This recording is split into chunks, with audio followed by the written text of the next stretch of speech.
Hola amigos, es un gusto estar nuevamente con ustedes aquí en Canal 11 de Punta del Este y tengo el honor de que hoy me acompañe Alberto Vaccaro.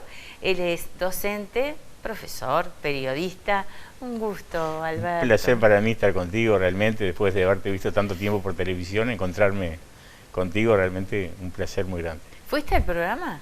No fui al programa, te vi te vi por televisión. Qué bueno, tantos años Sí. de trayectoria, estamos hablando tú 40 años. 40 años y 6 meses exactamente, funcionario de educación secundaria. Sí. Sí, sigo en la docencia, pero en la privada ahora.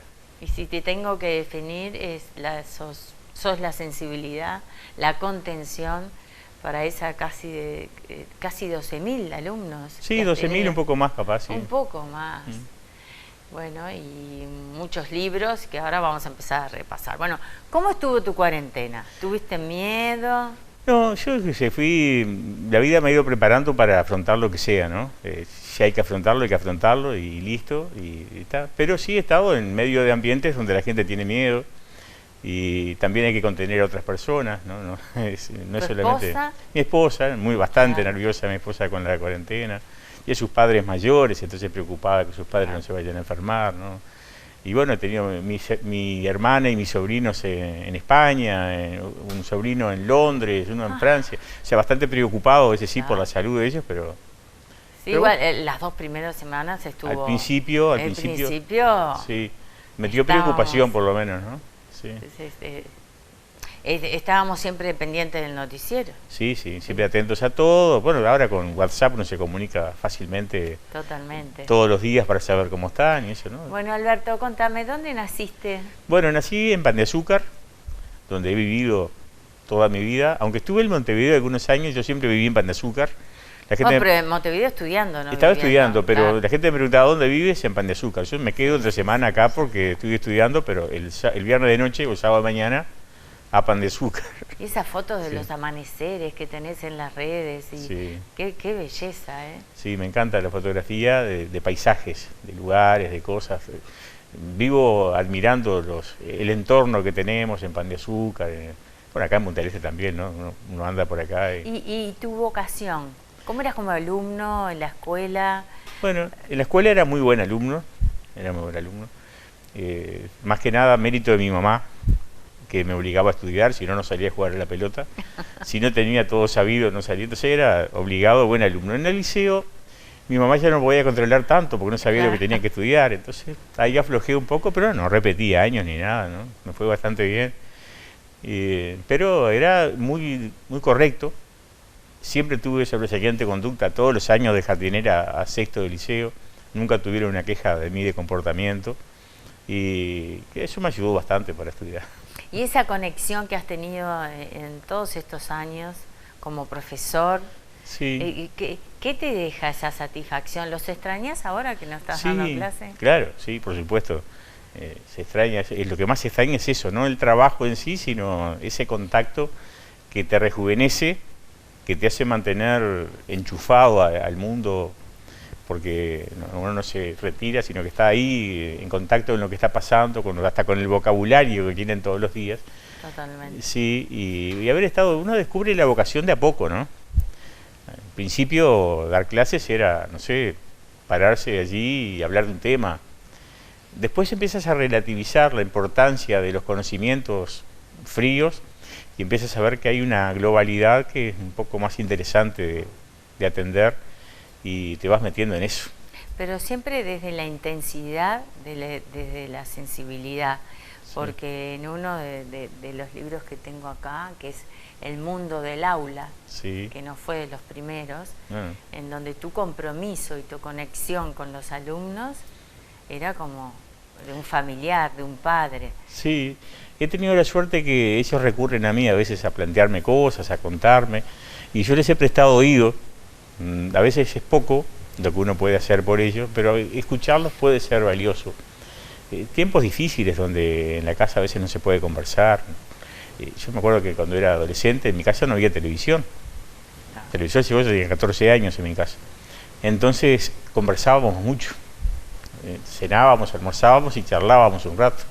Ahora en la familia no se puede conversar tanto, hay muchas actividades, hay programas de televisión, hay cosas. Está la tele permanente. Espera que está el informativo, Sí. no para que estoy viendo la novela.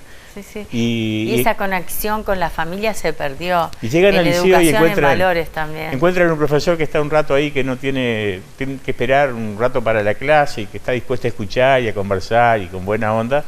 Y yo te leía y me emocionaba cuando te leía que tú en los recreos los observabas, los chicos que de repente estaban demasiado flacos y iban adelgazando, o las chicas que tenían anorexia, y esa preocupación desde la parte psicológica, que no siempre en todas las instituciones hay un psicólogo. Hay profesores, en el Pan de Azúcar tenemos psicólogos, y en algunos liceos donde estoy, pero si no, se ha logrado hasta traer psicólogo de otro lado. A veces recuerdo haber llamado a una exalumna que se había recibido de psicóloga para que viniera a hablar con unos alumnos en un liceo donde no había psicólogo en ese momento.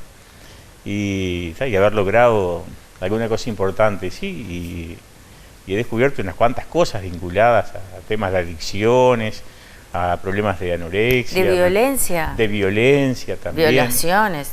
¿Y eso lo contás en el libro? Ahí cuento mucho de eso. ¿En el mundo del aula? Sí, ahí cuento muchas de esas cosas, sin nombre. Obvio, pero sí de las situaciones, porque me parece que es importante que la gente sepa lo que pasa en los adolescentes. Es terrible, cada vez es peor, ¿no?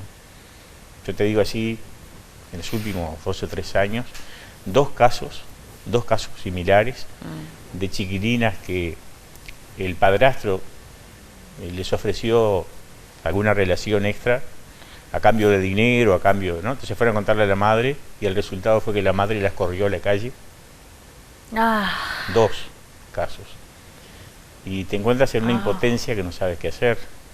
¿Cómo puede haber una injusticia similar, como una persona de 15, 16 años puede estar viviendo una situación así y que tú no puedes solucionar, porque tampoco tienes posibilidades de... Pero, por ejemplo, en ese caso puntual, ¿tú pudiste hablar? Sí, claro, pude hablar. Estuve todo el año hablando en los recreos y enterándome de la situación, y bueno, y terminó el año y no sé más qué pasó. Pero realmente hay cosas también que te capaz conmueven. Por parte de ellos es vergüenza también. La adolescencia creo que es una etapa abrumadora, ¿no? Sí. Donde se definen una cantidad de cosas importantísimas para una proyección del futuro, y cuando no tenés un presente firme. Los chiquilines están cada vez más desnorteados a lo que era nuestra adolescencia, con lo que es los problemas básicos de la adolescencia ahora. Se enseña mucho más con el ejemplo que con palabras y que con textos. Y de repente a veces en la casa, no en todas las casas hay un buen ejemplo. Y lo buscan en otro lado, y no en todos lados se encuentran buenos ejemplos, ¿no? Haz lo que digo, no lo que hago. Y realmente es una cosa conmovedora pararte en una clase. Aparte te da después la experiencia, la posibilidad de estar en la clase, plantear un tema, hablar de un tema, pero simultáneamente poder estar atento a otros detalles que no son estrictamente esos, ¿no? Conversaciones, miradas, gestos. Estás atento a otras cosas que, bueno, es difícil porque te cargas de todos esos problemas, y cuando vuelves a tu casa de noche te vienes cansado y dolorido y apenado de no poder solucionar todas las cosas, y como que los problemas se te cargaron. Y yo he usado mucho las redes sociales para escribir, al volver a casa tarde de la noche y no tener cómo descargar toda esa tensión que te has cargado durante el día, y bueno, lo liberas de repente escribiendo un poco, poniendo... Y tratando de ayudar, y no lo suficiente para ti, ¿no? Nunca es lo suficiente, sí, claro. Nunca podés ayudar todo lo que quisieras. Tener una vara Qué mágica comprometido. Ojalá todos los profesores hay muchos sean profesores como así, tú, hay muchos sí, profesores yo sé así, que sí. Yo sé que sí, pero eso es un ejemplo. Es un tema de tomarse una vocación. En serio. Sí, yo admito, no quiere decir que dé buenas clases, ni que haga bien lo que intento hacer, pero que lo hago con cariño, sí, eso sí. Puedo decir a favor mío que lo hago con cariño, sin duda. Capaz que sentís desilusión de todos los que comienzan en un primer año y después ya no siguen estudiando. Sí, cada vez más. La deserción es un problema muy grande, Y lo primero que les digo a los estudiantes, la primera nota que les da, les digo, mire, no dejen de estudiar, no se les pase por la cabeza, porque no saben la discriminación que tiene la sociedad de hoy para las personas que no estudian. Si no estudias, no vas a tener un trabajo que te permita darte los gustos que tú quieres o vivir de la manera que tú quieres. Y viene un chiquirín y te dice, no voy a ir más al liceo, estoy aburrido, estoy cansado. ¿Y qué vas a hacer? Ay, voy a descansar. Bárbaro, pues te mantienen en tu casa, pero vas a tener un día que trabajar. ¿Y de qué vas a trabajar? Sin preparación. Porque tú vas a cualquier lado, te piden liceo terminado. Y bueno, pero a veces no lo entienden. Y después los ves unos años más tarde volviendo al liceo nocturno. A ver si pueden recuperar. Y es muy difícil, porque ya tienes una familia, tienes que trabajar, tienes que ver a tus hijos, a tu señora o a tu esposo, y llegas a tu casa y ir al liceo a estudiar de noche, te duermen en clase, ¿no? Es muy difícil. No, y aparte cada vez más conectados con las redes sociales o de repente jugando al Play toda la noche y después van con el celular. Eso no tendría que estar permitido. ¿Por qué el celular? Si estás estudiando. No está, técnicamente no está permitido, pero cómo se pone en práctica esa prohibición es el problema. Porque yo no le puedo sacar el teléfono que es de él, le puedo decir que no lo use. Pero si hay un reglamento, sí. Claro, pero no hay un reglamento que me habilite a mí a quitarle algo que es de él. Entonces yo le puedo decir, no lo uses en mi clase, y he llegado al caso, te juro, esto me ha pasado, decirle, por favor, guarda el celular. Y no lo guarda. O guardas el celular o te vas. Me voy. Y se fueron. Así, una cosa que no puedes concebir, pero no, el celular no lo dejan. Y después la excusa de que los padres, la conexión, digo, yo fui al liceo, no había celular y en mi casa no había teléfono. No había teléfono ni del fijo. Y bueno, siempre habría forma de avisarle algo a la familia si te pasa algo. No es que tengas que andar con el celular en la mano. Es un problema. Termina la clase y si hay algún problema se informa a la familia. Claro. Entonces, ¿te parece que el sistema de educación hay mucho para cambiar en el sistema educativo? El sistema educativo tiene mucho para cambiar y tiene que cambiar los objetivos. Porque si el objetivo es solamente generalizar la educación, masificar la educación, que todo el mundo la haga, que está muy bien, es muy bueno que todo el mundo tenga oportunidad de estudiar, pero no puede ser a costa de la calidad. No puede ser a costa de la calidad. Hemos dejado la calidad de lado para que haya más gente que termine el liceo. En base a números que hay que presentar a nivel internacional, que si precisamos préstamos, precisamos que el nivel de egresados de secundaria sea mayor, y bueno, sí, de repente logramos que el nivel de egresados o la cantidad sea mayor, pero no la cantidad de conocimientos que tienen los bachilleres al terminar educación secundaria, lamentablemente. ¿Y qué es lo más urgente para Alberto Vaccaro en la educación para cambiar? Y la educación, para empezar, hay que arrancar por la formación docente, ¿no? Ajá. De cero. Porque creo que las personas tienen que estar capacitadas hoy en día para un montón de cosas que están pasando, que están más allá de dar una clase. La gente llega al liceo con todos sus conocimientos recién adquiridos y se encuentra al trabajar con que hay una realidad que no era lo mismo cuando era practicante, que estaba con el profesor que se hacía cargo de todo lo demás y tenía que dar alguna clase, no era lo mismo cuando tenía que tomar una clase. Es un tema muy difícil, yo no soy quien para solucionarlo seguramente, pero creo que hay que cambiar mucho. Yo creo que no hay que dejar No, pero tu opinión importa. No creo mucho. No sé hasta y dónde. Claro que sí. Pero creo que hay que pensar más en profundizar los conocimientos y o trabajar de una manera con mayor exigencia. Porque, ¿qué pasa? Vienen con el celular, no estudian, no hacen nada. ¿Y qué pasa si un profesor joven, ¿no? Manda a 30 alumnos a examen de una clase de 35? El problema va a ser el docente.